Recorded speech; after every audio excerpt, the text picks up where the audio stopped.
Sorry, okay. Hello. Sorry, I did not realize No, you were still no, in no, no, you're good. You're good. It's good. I was just gonna repeat what I've already said. I didn't even realize that the plot mirrors life there. Which, if you've seen that movie, that the plot it mirrors life there, and that makes me angry. Anyway. For anyone who's just popping into the middle of this Hi. conversation, we were just talking about Love Simon or Love Victor or whatever it is. It's the Love Simon plot There you go. Yeah. that's the real life, because that's a big plot line. A big part of the plot line is that the one serious aspect to it is that he's being blackmailed in order to stay in the closet. Yeah. And he ends up being forced out. Don't spoil anything. I haven't read it yet. I have it on my Okay.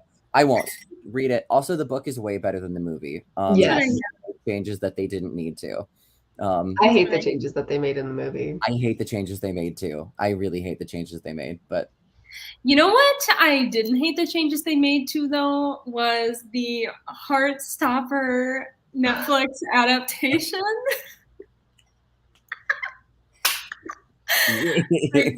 Great segue, guys. Great segue. We're on. Perfect. Also, happy Pride. Happy Pride! Happy Pride! Woo! It's June. We love June. We're here, we're queer, we're under-caffeinated. Here we are. Yeah. Local Club has exhausted. Welcome to our meeting for our March pick. Let's just say things have gotten a bit crazy. A little bit crazy. Scheduling is hard when you're 9 hours ahead of Logan. I'm sorry. No, buddy, it's okay.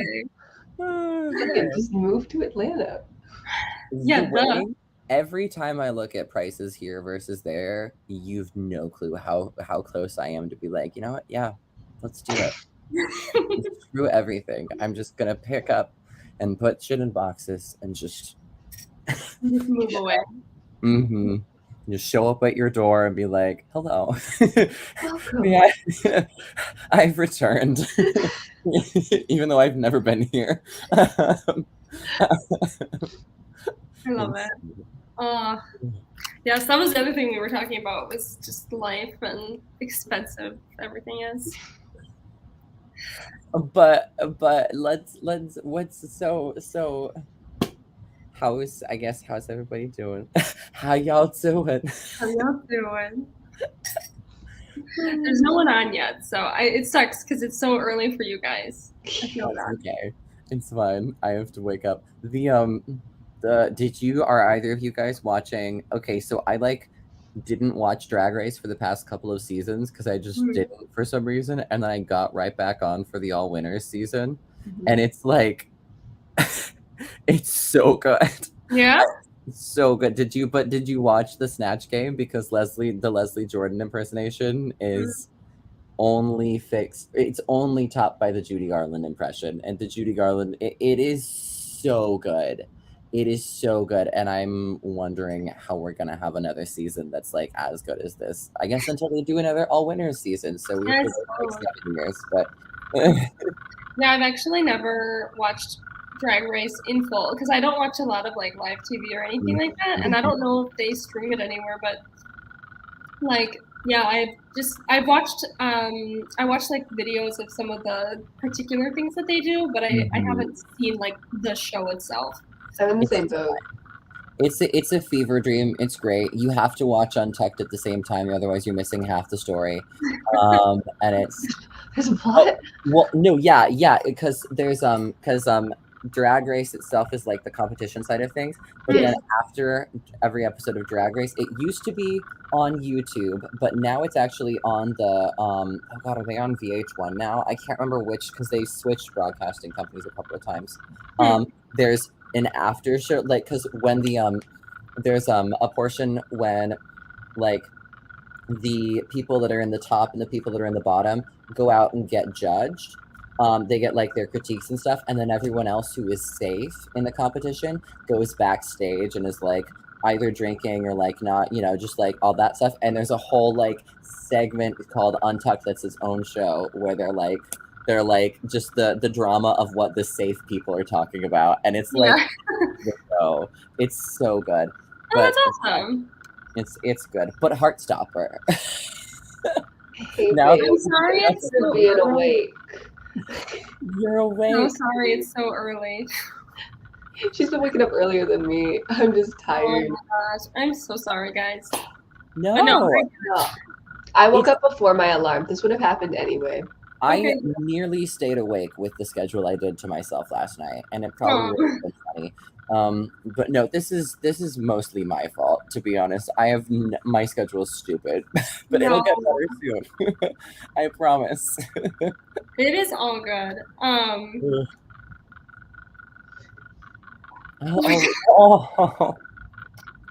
Why did I read that in the "I'll Never Let Go" Jack voice? I don't know. It's dramatic. The drama. Okay, well, we can talk about Heartstopper. So, Kelsey, this was a reread for you, yeah? Yes, it was. And was it better the second time around? I think it's about the same. I don't know. Nothing can compare to that first time reading Heartstopper and like just kind of just being like, it's so cute and wholesome. And like obviously on a reread it still feels that way. But there's something about the suspense of like the friends to lovers that I just love to live through. So I'd say about the same. Yeah. What about you, Logan? What are your thoughts? I loved it. I just love.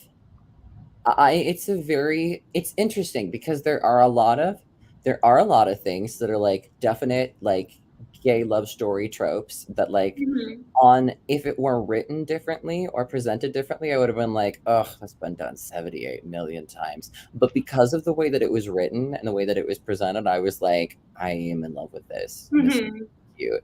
And they're also very like there's a lot of them that are very accurate and real tropes that happen too. So like, things that happen. I think it's cute. Also, there's just sorry. Oh no, I was just gonna like it. You keep going. No, they just also, I don't know why you inspired this. They also just feel like teenagers. They feel like teenagers. Yeah. They do. And I love the way that the art is drawn. The art is so cute. It's so cute. I'm glad you're in a suit. Brandon, that's my little brother. I know. Good morning. Good morning, Brandon. Good morning, Brandon. Why are you in a suit? What are you doing? Brandon, tell us what's up. What's up with your life?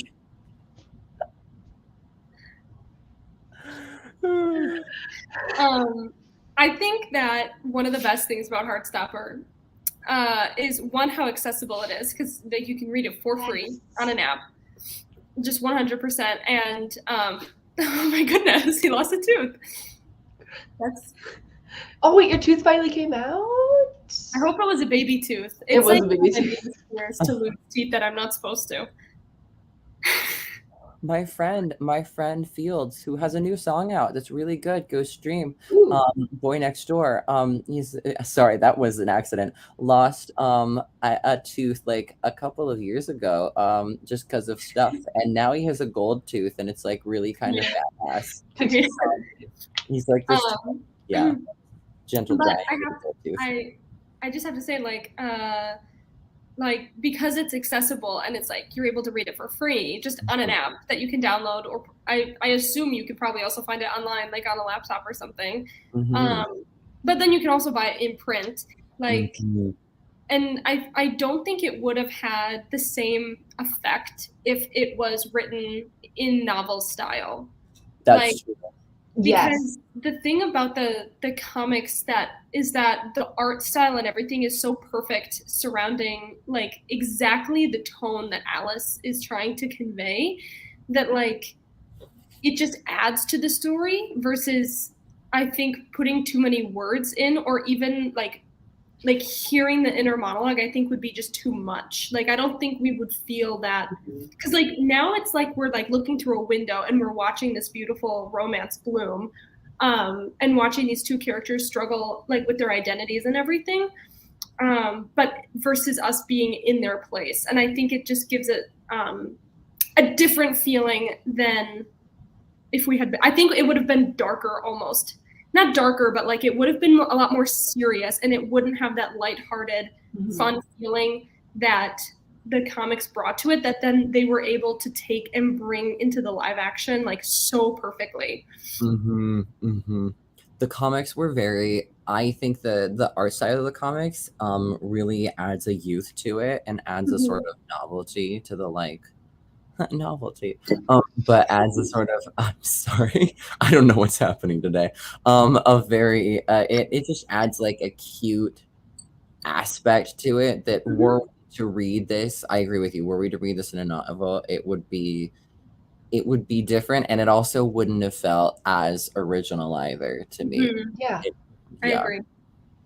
I agree completely. Like, it was just, it's a different way of experiencing these tropes, because like if you really break it down, it is tropey in a lot of ways. It's not very in a bad way. You can predict exactly what happens in volume 1, like for most of this. Yeah. Which book is this? This is a exactly. Heartstopper Volume 1. It's not a Netflix show. Yeah. So, sorry, Brandon was just asking. Sorry, Brandon. No, yeah, that's why someone asked. So it's called Heartstopper, and like you can read it for free online. You can buy the book. It's very, very cute. And I think that this is probably one of the best book to live action adaptations ever. And I think, once again, I think that has to do with the fact that it's a graphic novel that they're taking and putting it on screen, because when you look at a script, it's all lines and it's all dialogue. Like there's a little bit of like, where are we? What's happening? But then like you look at you read a graphic novel, it's all dialogue and it's all like movie scenes, right? So I think it's a lot easier to take it and have a very fulfilling live action take on it versus taking just words that like somebody wrote and have everyone having a separate interpretation of what that looks like to them. And am I making sense? I'm sorry. Yeah. And a testament to the live action, a testament is the production value is incredible. Good things. To also whoever did the audio assistance, good job with that, the audio assisted version. Because I don't know if I sent you this, Emily, but I sent Kelsey this. I tried to watch the first episode and I got through the first episode and was like, I can't do this. I texted Kelsey and I was like, I can't do this anymore. I can't watch this. And she was like, why? And I was like, there's this voice that's narrating every single thing that's happening on screen, to the point like it was to the point where it was like as if a stage manager was like literally reading like, a young man sits across the corner. It reads from his phone. A text appears, and I didn't. You think it was part of it? No, yeah, I didn't realize that audio was an option. Like audio, like assistance for the for people who have visual impairments option on Netflix. I didn't know Netflix did that, and it's such a well done voice that I just thought it was part of the movie. Like they were trying to be like cute and tropey, and I was like, this is so annoying. I can't focus on the plot. I was like, I don't know why people like that. And I was like, it's good, but it's just so distracting. I can't do this. And Kelsey was like, you idiot. Is this check your settings? I didn't know that this was possible. So like, cool that that's an option and possible. Yeah. I love that that's an option. Also, good job to whoever did that voiceover, because I then got curious and watched other movies just to see what the voiceover is, and it's not nearly as good. Like this is an incredible voiceover doing this, like to the point where I really thought it was part of the movie. I forgot that happened to you. It was so funny.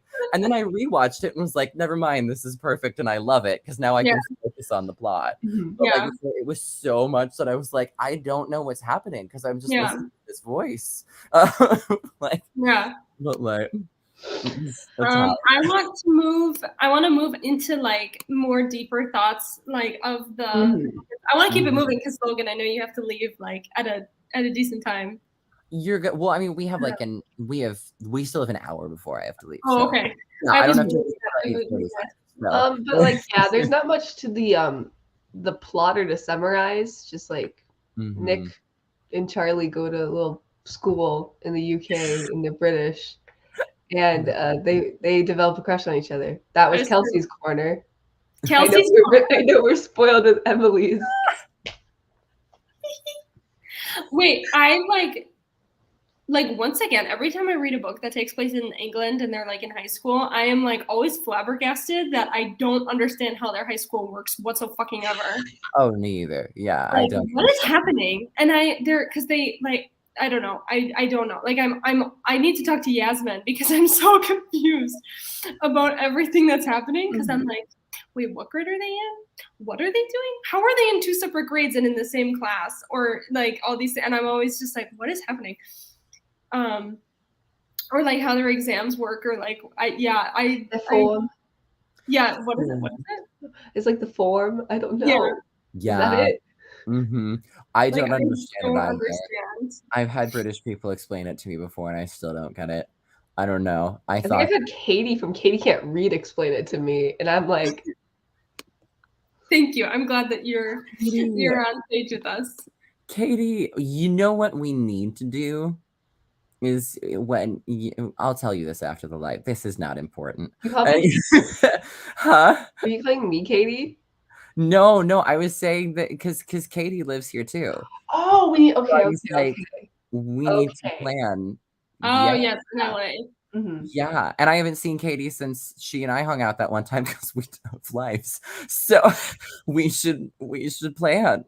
We should plan. Okay. Anyway, this is something in Pokemon, and you have to defeat the other guy, and then sometimes, like you get enough points, and then it goes doodle-doo, and then you get a level up. That's how you do it. Good job. But then the levels. Are we discussing levels? What level? What is that? Oh, is that how the British school works? Yeah, we're talking about the British school. That's third grade. I really thought you were on Pokemon for a second. No. I was like, cool. How did I miss this? No. So yeah, basically, Nick and Charlie have a crush on each other, and it's interesting because it feels a lot of the time, like in the novels, that it's from Charlie's POV mainly. Yeah. But it's interesting because I want to say that Nick is our protagonist because he is the one who goes through the biggest change in the series. Like he's the one who goes from like being the straight boy. Although, by the way, I just gotta say, in the show, when they're all like, he's like the straightest guy I know, I'm like, you guys are fucking stupid. No one has a radar in this school. I was like, I'm sorry. Also, rugby is the gayest sport in the world, and it's so funny that I'm like, that is the severe amount of just like it's wrestling and then rugby. Yeah. Like, come on now. Well, and it's just like I would see Nick, who like I want to be best friends with. Like he just seems like the sweetest, most emotionally intelligent person ever. And I like would love to like be his friend, right? But everyone who's like, you have a crush on Nick? He's like the straightest man in school, and I'm like, no, he's not. Have you met a straight person before? Have you met a straight man before? Have you met those, which I mean there are a lot of like, I thought I was straight in high school and I spoke relatively like this. So, like there's I think high schoolers have a different, nowadays they seem to be much better at it because the Gen Z high schoolers are very well adjusted compared to those of us that, but I think there are a lot of things that in my high school experience that are very, very similar to that, where you look back and you're like, how did we all miss that? Yeah. We're like, huh? Or like people that have just like people that I knew that have come out since then that I'm like, that makes so much sense. However, how did we miss that? I don't know. So But yeah, I think that it's Nick who is our protagonist, and because he's the one who goes through the largest change over the course of at least season 1. I would say when like in later seasons, so like spoilers if you haven't read the rest of the graphic novels, like they go to Paris, there are some other things that come up. And I would say then Charlie kind of takes on a lot more of the malleable role where he's kind of becoming the person who's discovering and learning, and Nick becomes like a very much supportive boyfriend. But I have to say, like season 1, like Nick is the one that is like discovering he's bisexual, and what does that mean? And like this scene where he was like looking up on his laptop, like I want to kiss boys and stuff like that, or like am I gay quizzes and everything, and it's just like fucking relatable, bro. Like the way that I took all of those BuzzFeed quizzes as a kid. yeah. I'm not even kidding you. It would like constantly. It's so cute. And it like, first of all, I thought it was just well done to show someone who's like, I don't know, like, am I don't know. And to like show that like what they're kind of, and like how not like desperate, but like you don't really feel like you can go somewhere else. And if you don't feel like you have someone to talk to, then it's like, well, you go to the internet, and like 2010 Tumblr, like that shit's wild, bro. Oh boy. Oh, Tumblr. Oh, yeah, so like I thought that was really well done, and I think that like Nick kind of takes but it's interesting because we follow Charlie so much more, but I really do think that Nick is the more interesting character in the first season. So it's interesting that we spend so much time with Charlie, but I suppose he does become more of the protagonist later, so it's makes some sense, obviously. And I like that you got to see like Nick be very concerned and like cautious with Charlie, because Charlie's like abusive past relationships, and Nick doesn't want to contribute to that, but he's still also figuring himself out. So it's just, I like the communication that the two had. It was good to see kind of like that portrayed. I love the way that they do, I guess. Well, okay, this is a spoiler. Are we in spoiler corner? We're in spoilers. Go ahead. We're in spoiler corner. Oh, spoilers. We're in spoiler corner. I love the way when the scene where Nick like comes in and saves Charlie and shit. It's so, if it was written differently, it could have been very like, you know, but also like I love it because I love like cheesy tropey romance novels, so I'm here for it. But it was, I like that it was as a friend first. It wasn't as a interest. Like they're not at all romantically involved yet. Like it's so good, and it adds another level to it that he was protective over him as a friend first, and I enjoy that. How pure it is. Me too, Paige. Me too. We're at like 5 corners now. We're in a hexagon. That's not 5, but Pentagon. I don't math. I don't math.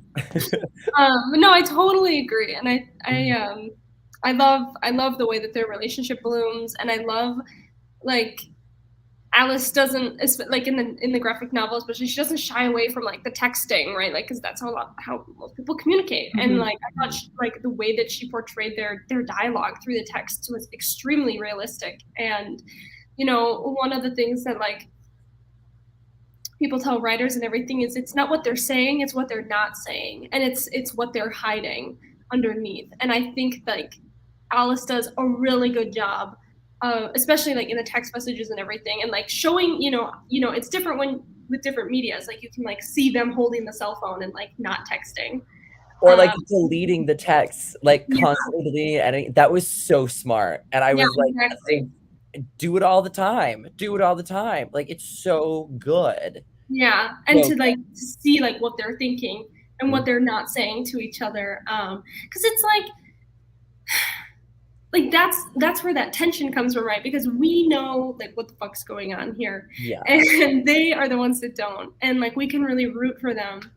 And I think that like I hope that this show being so successful and everything expands into like more cinematography and more stuff like this that like can be more just wholesome romance stories, because like a lot of people are sick of like oh, it's just another romance story. Like, there's nothing new that this is really bringing to it. It's like, well, technically, the thing that they're bringing to it that's new is the fact that they're gay, and like that's the thing. It's that they're gay and they don't die. It's And not they're British. And they're British. British. True. Mm-hmm. But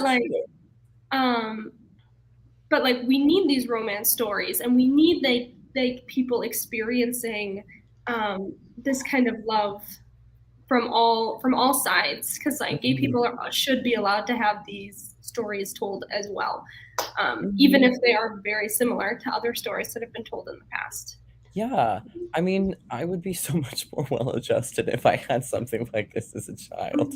Yeah. You know, I think we all would. I think it's something. That's something that's really good about the media. Like, I get people can say what they want about like, there's the camps of people that are like, oh, representation only matters if it's like, like X, Y, and Z and all this stuff. But I think, especially right now, like I'm not trying to be like, oh, we should settle or whatever, but I like, because I'm very much about like it needs to be correct representation, but I also am happy that things like this exist for the youngins that can have things that aren't just Brokeback Mountain or something, know, which I love Brokeback Mountain, but it's also a very damaging story, and this is a lot less damaging.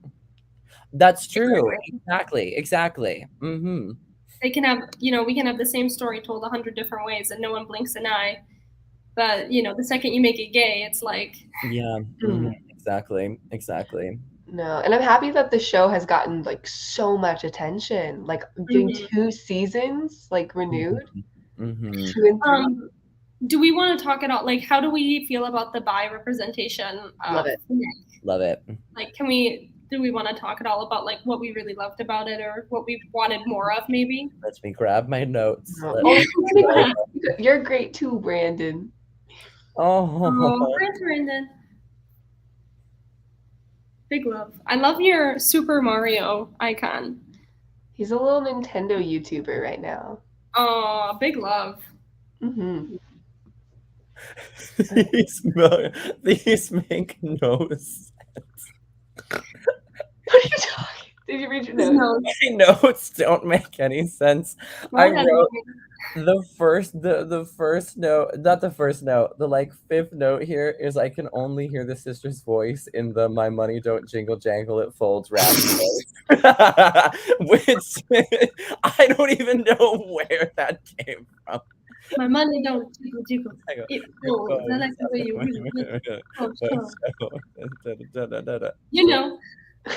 Right in my fear. I saw an audio that someone took that text and read it, and in the like dramatic, TikTok like spoken word poetry voices with like the piano behind it. They're like, "My money doesn't jingle jangle, it folds." It was the funniest thing I've ever seen in my life. It was so funny. Anyway, though, I don't have notes on the bi rep, so I must have loved it. I remember just like when I first reading it, just seeing like him Google like "am I bisexual?" That was really fun. Like, and like that he didn't know that it existed. And I think once again it shows that a lot of people are stuck in this dichotomy of like, well, if I like Charlie, that means I'm gay, but that doesn't make sense because I like girls and I like whatever. And I'm just like, did people forget? People forget. Do people forget that we exist? Come on now. They do. That's the thing, Logan. They do forget that we exist, but also like Alice does this a lot in all of their writing, but like the amount of really good representation in this, and the fact that like Tao is straight and he's in a relationship with a trans woman, and it makes my heart go pitter patter pitter patter. That love. like their relationship also just gives me the warm fuzzies inside because they are just so sweet and they're so cute together. And like I love in the show how we get to see them more, but that's the joy of adaptations, because in the show we get to see that develop, but I also love in the graphic novel how it just kind of happens. And everyone's like, you just always see them like bantering in the background of the comic, and you can see them in the photo. I love that. I do too. That's where like it's like really fun to have both Thanks. Because it's like we're getting a window into all of their lives, and in the books, the books is very much like it's just Charlie and Nick, and we don't really get to see a lot of the other friends unless they're actively in the conversation.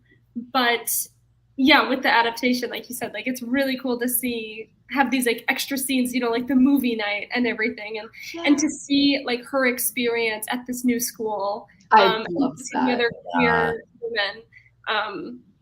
Did either of you go to an all girls? I went to a gender separate school, so there were still boys in the building, but I only had classes with girls. I never did. No, I didn't. And the idea of only being at an all boys school sounds awful to me. Like I can't imagine. I cannot imagine that at all. Also, because most of my honestly, until probably until college, it was way easier, and it still is way easier to be friends with like women and femme presenting people than with mass presenting people for some reason. For me, I don't know why. It just works better. I think communication maybe, but it's like I would have been so lonely. That's like I can't imagine. I don't know. I had the opposite problem, Logan. That it happens. It's so weird because when I went to Catholic school, which is where I got all my trauma, but I had a lot of trouble. Well, I would say I had trouble with friendships in general, but I think going to I don't even like the idea of gender separated schools. I don't even really see what that accomplishes other than isolating people, I suppose. I just don't really see what issues that would, for me, what that would solve. But what do I know? Brandon, what is does anyone know what Infinity is? I've seen him read it. We'll see if it has buy rep, but if it does, We're on it. But yeah, I love it. Read all 8. Little reading boy. I love it. Brandon, you gotta start your own booktube. We'll put you on the show. Nintendo and booktube. Come on, Brandon. Oh, Brandon, I'll invite you on my stream if you want. Yeah, I thought Heartstopper did a really good job, and the casting was impeccable. I would say, across the board. It really made the characters come to life. Great casting. Except I can't get Edmund out of my head whenever I see Charlie. I know I'm alone in that. No, you're not. No, you're not. Okay. I see it too. I have that problem with any British media in general. Is that now I mostly consume British media. I don't know why, but for a while, what the first ones were either Harry Potter, or Sherlock Holmes. So everyone is one of those in my head for a second. It's just a thing. I just think he does. And when Yasmin posted on her story, what are you guys excited about? When the trailer dropped, and I was like, is Charlie Edmund? You're when is the White Witch coming in? Yeah. I was like, sorry, he's gonna sell Nick for his Turkish delights or whatever. I just can't wait for Nick and Tilda Swinton to have that scene together. I want to tweet Tilda Swinton is my favorite part of Heartstopper. Who gets it? Well, you need a tweet. Nick for his Turkish delight. Because now I can see it so vividly. I know, but I don't want to get hate from the Heartstopper community. That's true. They were really they protect. Okay, I get it. I love them too, but some fans are. Everyone. Yeah. Kelsey, they will slaughter you and cancel you so fucking fast for nothing. They'd be like, "You think he looks like Edmund? Is this the face of a man who would sell out his family for Turkish delight?" Yes. And I'd be like, yes. Because you know what? This is the face of a man who would sell a few people out for Turkish delight. And I'm a relatively decent person. So, come on now. Turkish delight. I think that's actually a great way to get, torn up by the book community. I think it would cause, a big, divide. No, listen, if I'm going to get torn up by the book community, I want it to be something so fucking unhinged. I'm I eventually. want no one to see it coming. No one can see it coming. What is the thing that's gonna get you canceled on BookTube eventually? It Mine has is to that be like for a good cause. yeah, for a good cause. Oh, yeah, true. Mine's just that I actually like A Little Life, even though I understand why no one else likes it. What is that? It's not a little book, it's a big book. And It's it's really 800 pages of sad. sadness and pure trauma. And Oh, I know what it is. Sorry. It's yeah, Yeah, all of exactly. all the things against it are completely true. Everyone's correct. I when they couldn't read it. read it. Yeah, understandably, Yeah. they're correct. I have I have a slight sadomasochism in reading. I like making myself suffer emotionally when I read. So you Yeah, shouldn't read it. You shouldn't read it, but it's so good. um, anyway. I don't know. Maybe I'll let the Turkish Delights be my cancelable BookTube moment. Maybe. We'll see.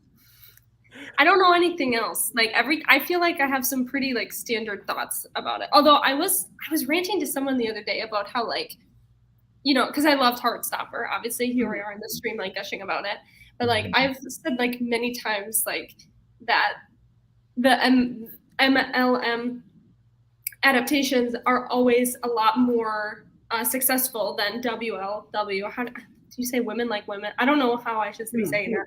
But like those adaptations always get like maybe FLF, maybe because there's Mask versus Femme. Yeah, I don't know. But even that, I don't know. But like sapphic adaptations always get like undercut because like for whatever reason like straight girls fetishize MLM relationships because of many reasons that I can't get into on our stream. But like, because if you look at a lot of the fan base for Heartstopper, it's not just, you know, gay people in general, but it's a lot of straight women particularly. And like a lot of these adaptations become very successful because they kind of fetishize these like MLM relationships, wishing that it was them in this relationship with an emotionally intelligent man. Well, there's an entire genre of this is more my channel content than your channel content because I get spicier. But there's an entire genre of fan fiction and light porn called yaoi that is original. Yeah, I know what that is. Classic. But the whole base of it is straight women writing gay, usually bears specifically gay love stories that is MLM. And that's the actual classical definition is it's straight women writing gay porn basically. I mean, look at what like gay books get promoted the most. Like you have like Red, White, and Royal Blue, and you have which I loved. That's that. Here's the thing: they are like unarguably good books, and they have overall fine representation. But those are the books, and it's always straight women telling you to read those books, and then you ask them, "Can you name like one sapphic book of two women in love that you would recommend?" And there's always like a pause, and if it's not The Seven Husbands of Evelyn Hugo, they have nothing. How dare you call out the first pick I was gonna say? No, like I feel that too, because like I was immediately gonna say that, but when you posed that question, it's okay. It's okay. It's okay. We have proving my point. I know. It's okay. We have Gideon the Ninth. Gideon the Ninth and Hero the Ninth are currently my favorites. So and no one knows those. So but Logan, you're also not a straight woman. You're also not the demographic I'm talking about. True. Yeah, true. And that was I wonder. Like just think about it. Like Song of Achilles, like once again, is this like highly like romanticized like book because like that's the one that's gonna get me canceled. Is my video on that book. I've been wanting to read it, but I can watch your video, Logan. Huh? Song of Achilles has been sitting on my shelf, and I wanted to read it because of your video. Oh, what is this book, Brandon? I don't know what this is. Also, I shouted "oh" earlier because I was like, "What's First Kill on Netflix?" And it's I know what this is. It's the V.E. Schwab. Yeah, I am excited for this one. I have to read that. I didn't know what that was called. Again? Logan, what the fuck did you do? Oh, no, I like that book, that video, my review of Song of Achilles is like my most trending video, and it's because I Oh liked yes. it. I gave it 4.5 stars, but because I had the gall to call out the fact that there is some pretty misogynistic shit in it. The Yeah. internet, like it's like at least twice, like at least for a while it was like at least twice a week. Now it's like only like once every few months someone gets on and is like, you completely misunderstood. It goes through like all of this stuff, but I'm like, you didn't even watch most of the video, because like I say most of what you just said in this. Yeah. I don't know. People are wild. I got I like also- weird homophobic comments on one of my videos recently too, and I was just like, okay. Right? You're So like, weird. what's happening? Oh. And the only videos I've ever gotten thumbs down on are the ones that are talking specifically about LGBTQ folks. That's funny. Yeah. Not funny. No, it's not funny. It's not funny. It's not funny. I don't know. I have such a. We'll go on a different rant that's not on the internet about my thoughts on certain. There are other aspects of my internet existence that also get the funniest comments sometimes. Oh, I'm sure. Oh. But all of this is coming back around to like, Yes. I hope that Heartstopper having this kind of success will bring more potential like sapphic things, and especially like on the terms of like bi things. Like I want a show that has a bi main character that has a relationship with multiple genders at some point, and like that it's not seen as weird, or that they're like loose, or that they're just trying to sleep with everyone. And I do hate like TV shows that will have a bi character, but in later, like I guess like the main character is like bi by the end of the show. Yeah, I don't know. just, like thrown in there last second. Yeah. Yeah, like I think I don't know. No. I'm so with you. Yeah, definitely. I think they want the representation, and so they're like, oh, they're bi now. I don't know. Yeah. I haven't watched TV in a long time, so I can't attest to how it is now. But like growing up. Yeah. I don't know. I guess maybe there's I have to finish that show first.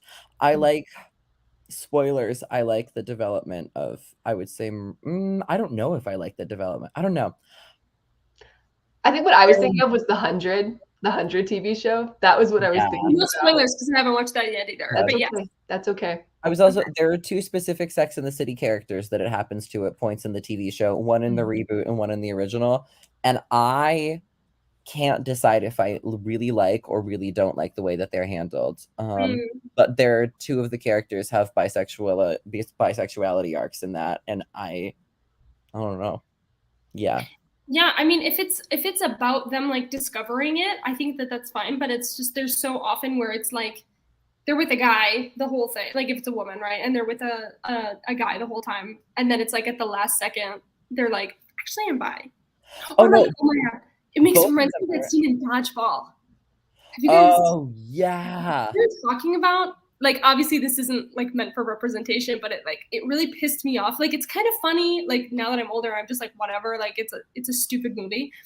But if you haven't seen Dodgeball, like there's this like the token hot blonde woman throughout the whole thing that the Vince Vaughn is like crushing on, and then at the end she like meets up with this other girl and kisses her, and the guy's like, oh fuck, I knew she was a lesbian, and then she turns around and she goes, actually I'm bisexual, and then kisses her, and that's how the fucking movie ends. Brilliant. No. That's so funny. Perfect representation. But it's like it would have been so much better if they had actually just like fucking made her bi, because it was like a real stupid early 2000s movies. That's like of course. At the same time, actually, I'm bisexual. Absolutely, I'm bisexual. Do you remember the Carly Rae Jepsen music video where she's like, it turns out that he's gay the whole time, and you're like, for Call Me Maybe, at the very end, the reveal is that he's gay. I think I forget about that and then remember it like every 5 years, and I'm like, I don't know. Yeah, I don't know. It all just makes me feel a certain way, because it's just like there's very few, and I mean specifically TV shows and movies that have like canonically bi characters that just are bi and they have relationships, or even like pansexual, like that are just like open to having a relationship with multiple genders, and it just makes me sad. It makes me. You know what makes me sad is the way that pansexuality is still very much played for comedy. And 100% makes me so mad. See, my thing is, I don't think I've seen many things where pansexuality is represented, so I can't even think about it being played for comedy. No, well, it's rarely represented, and when it is, it's always like the jokes of like, oh, like pans. Yeah, either about pans or just about like people are like, about that they're attracted to objects. Yeah. It's like I still talk to people who like still actually think that, and then I have to sit there and like educate them like that's literally not what it means. Yeah. Like, do not have this conversation with me unless you know what you're talking about. Please do not have this conversation. Yeah. Well, and it's hard because a lot of books like that I've read or that are in like the mainstream media, because pansexual books do exist. Like I've been able to find them. I haven't had a lot of time to like read them, particularly because my TBR is so long. But like I've been able to find books that are specifically pansexual characters. But a lot of them kind of just lump bi and pansexual characters into one if it's never spoken that they are bi specific or that they identify as bi specifically, which sucks, but in a way it makes sense because they overlap in a lot of ways, and unless a character a lot of similarities, like professes like I identify as this sexuality, like a lot of the time it's just kind of like I think people will just identify with who they want to identify with, but yeah, there's really it's like non-existent in like the mainstream like social media or like book media of queer books. Like they just like don't really exist. Definitely, I understand that. I think it's it's really sad. What sapphic representation? What sapphic book would you want to have a representation on? Completely, totally talking about Heartstopper. What adaptation? Rapid fire. What sapphic book that doesn't have an adaptation do you want an adaptation of? I gotta think of books I've read. There's one I've been thinking about a lot that like it's an arc that I read. It doesn't come out until November, but it's called I know I'm like straight up gonna like talk about this right now. But it's called How to Excavate a Heart, and it's literally the cutest. It's not bi. They're two lesbians. There's a corgi in it, and like the one girl's mom accidentally. It's a Hallmark movie with two sapphic Jewish girls. It's adorable. And like the one girl's mom she hits the other girl with her car, and she's okay, but like then they end up becoming like light annoyance to lovers, so they're not enemies or anything, but like they definitely don't like each other in the beginning. It's so fucking cute, and it's one of the first like sapphic books I've read since Heartstopper that has a very similar like romantic vibes. Like it's just about these two people like falling in love with each other in like these circumstances, and I would love to see that one adapted. What else have I read recently? I really want My Lady's Choosing adapted. Stop. Fucking stop. The dance is coming. The heels number is coming. I want you to know that's like my second highest viewed live stream. Right after Evelyn Hugo. I need you to know that Shauna Sloan still has my copy of that in oh Illinois. My god, it's the funniest thing that she was like, yeah, we'll just take this will be fun on a road trip, and I left that in the bottom of one of my bookshelves in America, and I'm not going back for it. No, so funny. I'll send you a copy. Please do. I want it signed by you. That's so funny. Oh my god, My Lady's Choosing.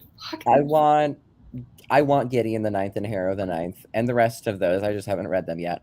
That would make the best TV series. It's so good. It's not nearly as it's adorable and punk rock and also pure. I think it would have if done right, it could have a Buffy level cultural just impact. Definitely. I could. Yeah, needs to. I have another one. I have this is another one I read as like an arc, but it already came out. Like, and I talked about it in one of my other videos, but like Improbable Magic for Cynical Witches. Like, that sounds so good. It will literally be my new Halloween watch movie. Like, it's fucking incredible. Your video of that was really good. Like, that is While my TBR is very long and growing, and I'm not whittling away at it at all, Yeah.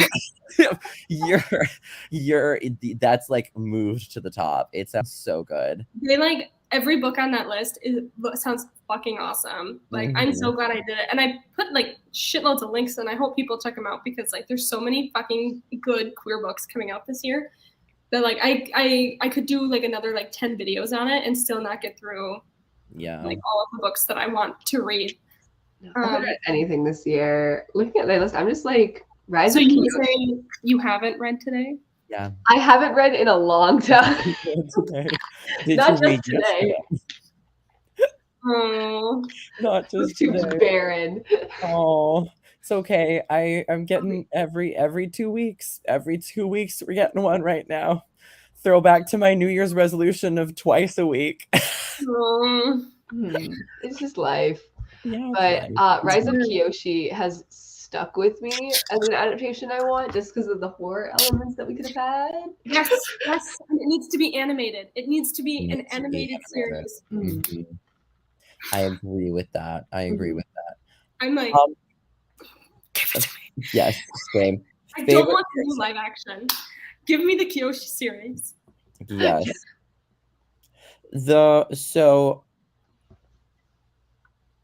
Yeah, okay, yeah. Anything else on Heartstopper? Because we've covered all of my notes. So Tara and Darcy. Yeah. Yes. Yeah.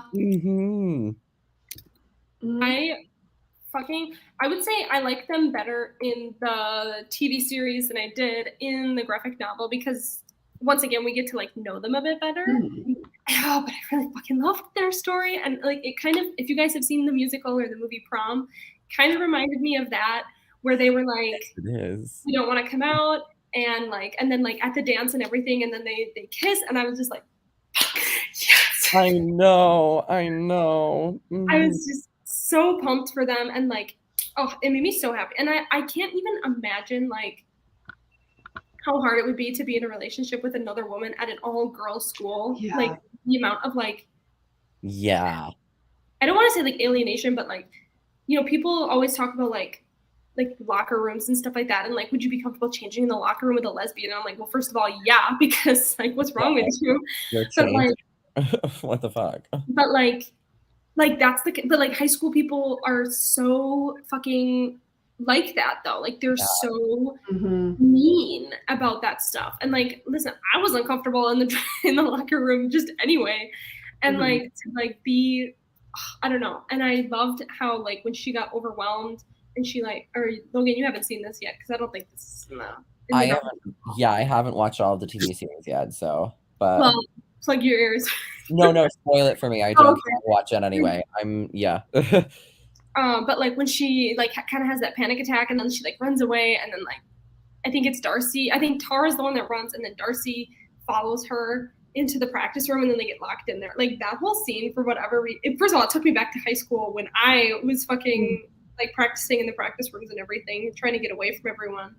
And then it just came back to me, and it was just, they were so sweet. Like they, once again, like the relationships, I'm going on like a million tangents, but the way the relationships are written in this show is just so sweet. And I love that, like, other than Charlie's kind of ex-boyfriend guy, like there aren't a lot of like toxic relationships, and it's really just about people like caring about each other and supporting each other in like a world that literally hates your fucking existence. Yeah. I actually on that, I like that we had Charlie's ex-boyfriend there. Yeah, 100%. I like that. And that is a trope that like happens constantly in book, and it's a very old trope. And when it first started, I was like, another closeted straight dude, like what's happening? But the way it's done is very accurate to real life, and very like it's also very specifically a high school thing that happens a lot, especially with like MLM relationships. Like there's a lot of my friends that were openly gay in high school had like down low things or like things like that with guys that were like straight, you know, and it's just a thing that like it happens a lot, and it's kind of sad that it happens a lot. Like it's really sad that it's still a thing. But I was happy that that was there and that it had the resolution that it did, because it's so often fetishized and romanticized, like so often in worlds. I know, Raul. We said that earlier, and it was like I was constantly, but like this so often they're all like they romanticize those relationships, and they like make it very like it's an unrequited love, or it ends up being like he's gonna turn him or whatever. So I'm glad that it had the resolution here where they were like, it sucks and it's not fun. There's better out there, so go get better. You know, definitely. And I have to say, a relationship like that is also in those two books that I mentioned before, like the Sapphic ones, the How to Excavate a Heart and Improbable Magic for Cynical Witches. Like they both have that same sort of like trope, and it's the same sort of thing, right? Where you like you have these like it's very easy to get into these very bad relationships, like when you're developing and still trying to figure out who you are, and like when you're the only like gay person at your school, and then like there's one other person who's like, hey, like you feel like there's no one else, right? Yeah, options are limited. Yeah, because no one is like accepting. And I know now, hopefully, like high school is a bit different, but like in my high school, like we had a few openly gay people at my school, and like I was in the theater community, so like they weren't ostracized by us at all, but like to know that like every single like gay person at our school was like one of the 5 people like in our little group, like yeah, I can't even imagine like how like limiting that probably makes it when you see everyone like with their couples at prom, or like going out on dates and everything, and like you see these people like coupling together, and it's like it's really hard. And like again, that made me so happy for Tara and Darcy to be like to be able to be open like in front of everyone at their school and to like have that moment. I think that's like really important. Me too, Raul. Me too. Me too. It makes me so happy, and it also gives me such nostalgia when people like when you get that, like when you're like, everything makes sense now. I'm so happy that you're doing better. Like, you know, or there's also, do you ever run into them on the dating apps sometimes and you're like, oh, this is funny. You're just like, oh, this is kind of funny. When you go back and you're like, oh, look at us. Anyway, living, you know, not going to message you, but also like, look at us living our lives. Yeah. Anyway. I feel bad because like I never truly like came out ever, like so people from my high school probably don't even like think about it unless they've like talked to me or whatever, they know about the book club, but like yeah, I don't it's just weird. It's weird. I feel Is there anything else that we haven't talked about yet? Kelsey, you look like you want to say something. No, I don't. I'm tired. I'm trying to think of Heartstopper. I'm like, what happened? There was like the whole movie theater scene, which was really hard to watch. yeah. And it's sad because every time, you know, it's hard because I'm in this little bubble, right, where it's like I like me and my friends, like if we're all just together, it's a very safe space. And it's hard because then like you go out into the world and you remember that it's not always that very safe environment. And like it made me cry when, you know, Nick went back and like stood up for Charlie, like his friends, and like I remember liking it a lot. I don't know why. I haven't read the graphic novel since like March. No, same. But I remember liking it more in the book than in the show. I don't know why, but if anyone can log in. Oh, have fun at the pool, buddy. Hi. Bye. Olivia Colman was. I know. The way that I saw that and had to stop for a second when in the TV show, I was like, my favorite person ever is in this. What is happening? I love it.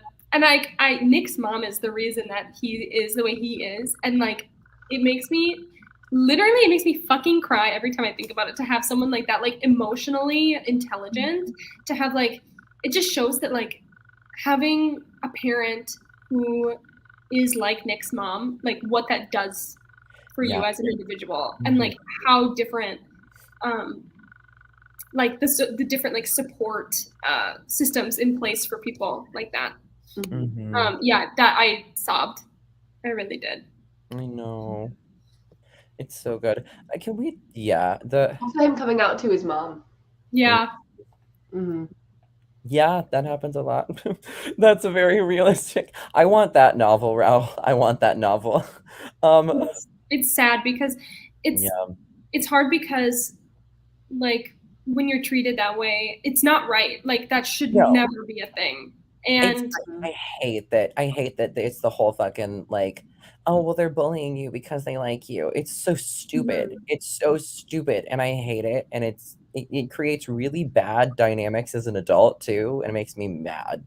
but the thing is, then it's hard because when they approach you later in life and they're like, "Hey, sorry, I treated you like shit.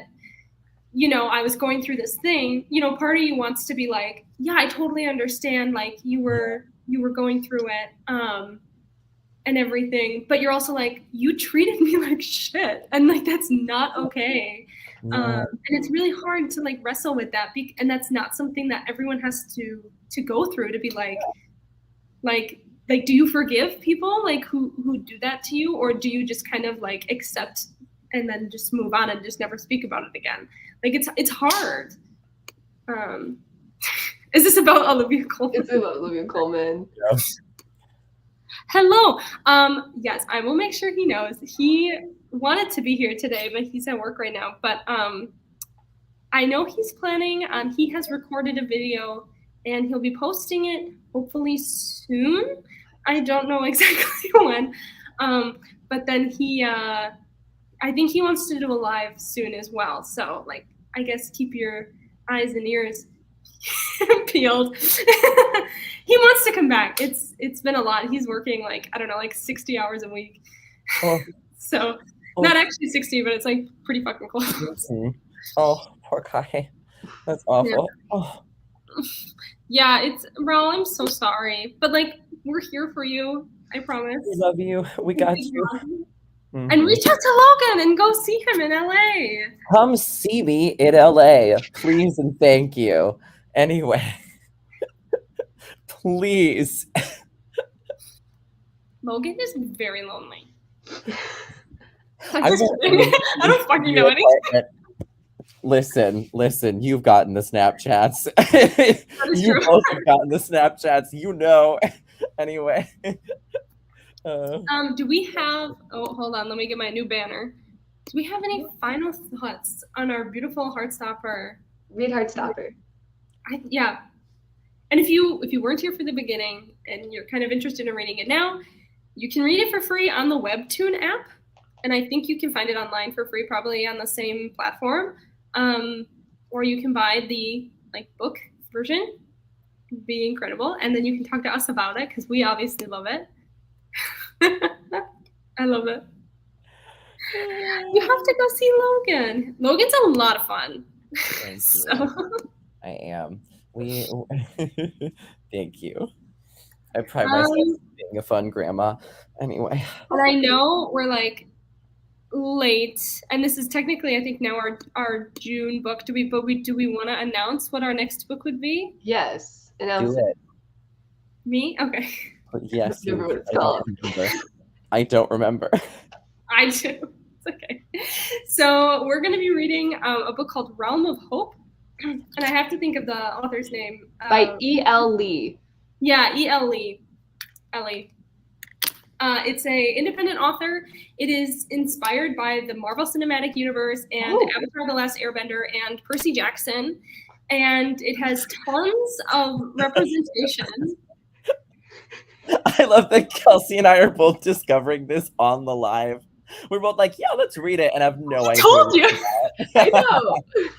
I have it.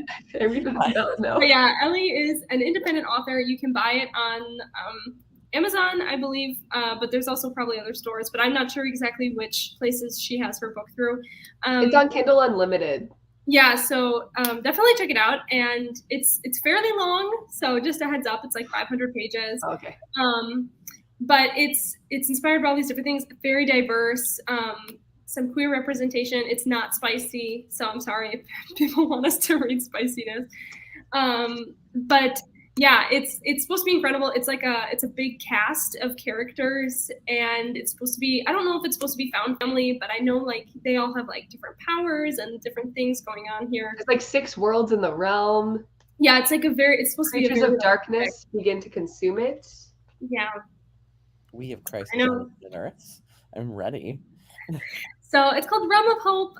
Realm of Hope by E.L. Lee.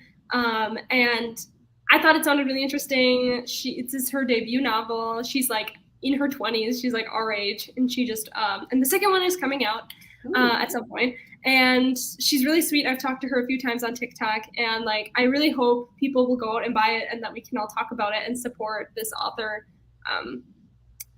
Let's do it. That's good. And yeah, so check it out. And I'm excited to read this. This sounds I know, so me good. too. It's like, and I don't know what to expect. Every time I'm reading the description right now, each sentence is like a different thing. I'm like, yeah, it's supposed to be pretty like epic. So I'm really hoping it is good. And like I'm very excited for it. So everyone read Realm of Hope.